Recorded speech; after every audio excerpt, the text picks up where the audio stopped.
केंद्र में जो है मोदी के लगभग 13 साल हो रहे हैं। ना आप चलिए। तो अब मुझे जानना है, क्या वाकई योगी और मोदी सरकार अच्छा काम कर रही है या नहीं कर रही है? अभी मैं कोई बता रहा था डिबेट पर, मैं बहुत डिबेटों में सुना बकता अपना विचार रख रहे थे। उसमें कहा कि साहब 8 साल बेमिसाल। हमने कहा कि साहब 14 से 24 समथिंग 11 साल भी बेमिसाल। अब देखिए, बेमिसाल तो जरूर है। मोदी जी का नया भारत और योगी जी का न्यू उत्तर प्रदेश। भारत सरकार और उत्तर प्रदेश की सरकार मिलकर के 3 काम किया है ऐतिहासिक। 14 से लेकर के 24 के कालखंड का अगर आप पूरे संवैधानिक प्रोसीडिंग का, इनका डेवलपमेंट का, इनका विकास का, इनका लॉ एंड ऑर्डर का, इनका महिला सुरक्षा का लेकर के, यहाँ देश की एकता, अखंडता और सद्भाव को और मिल्लत को लेकर के, लोहा, स्टील, खनिज, कोयला, सड़क, नहर, ट्यूबवेल्स और गन्ना मिलों को लेकर के अगर नया भारत में 3 काम ये सरकार ने किया है। मैं इस सरकार को बहुत 11 साल का कुशल कालखंड, जो प्रधानमंत्री अपना नेहरू से कंपैरिजन करने वाला है। किससे? कि नेहरू जी ने ये नहीं किया, नेहरू जी ने वो नहीं किया, नेहरू जी यहाँ गलती कर गए, वहाँ। मैं माना।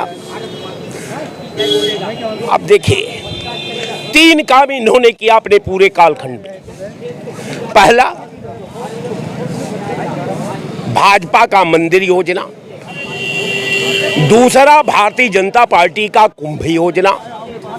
तीसरा जो है भारतीय जनता पार्टी का शौचालय योजना।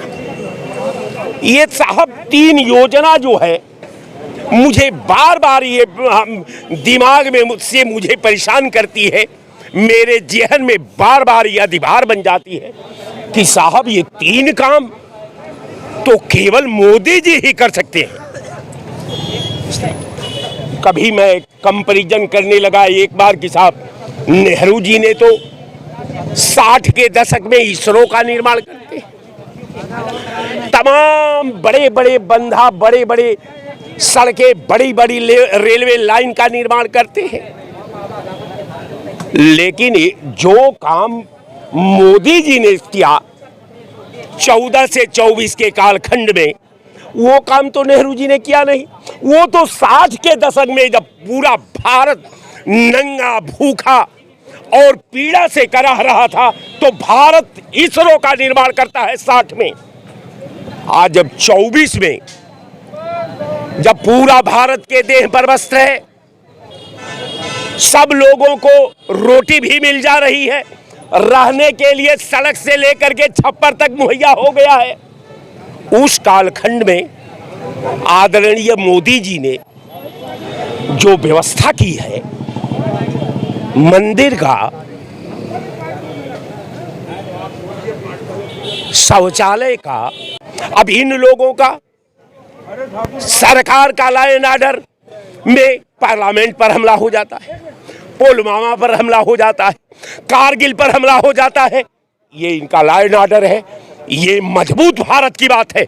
जब कमजोर भारत था, जब ह्वेन सांग आता है, भारत के दक्षिणी और पश्चिमी सीमा से प्रवेश किया तो वो जीता, मैं हारा। मोहम्मद गोरी आई उस दिशा से तो वो जीती, भारत हारा। लेकिन 71 में जब वो चढ़े हमारे ऊपर तो 71 में मैं जीता और वो हारे, और पाकिस्तान की दहलीज के पूरे पैरे को बांट करके 2 पार्ट में खड़ा करके बांग्लादेश और पाकिस्तान बना दिया। ये भारत का कांग्रेस है। ये जिसको आप ये कहते हैं कि परिवारवाद, एक देश का अंदर कोई परिवार का, एक हिंदुस्तान के अंदर कोई भी नेता का नाम बता दीजिए जिसकी 3 पीढ़ी जेल की तन्हाइयों में हो।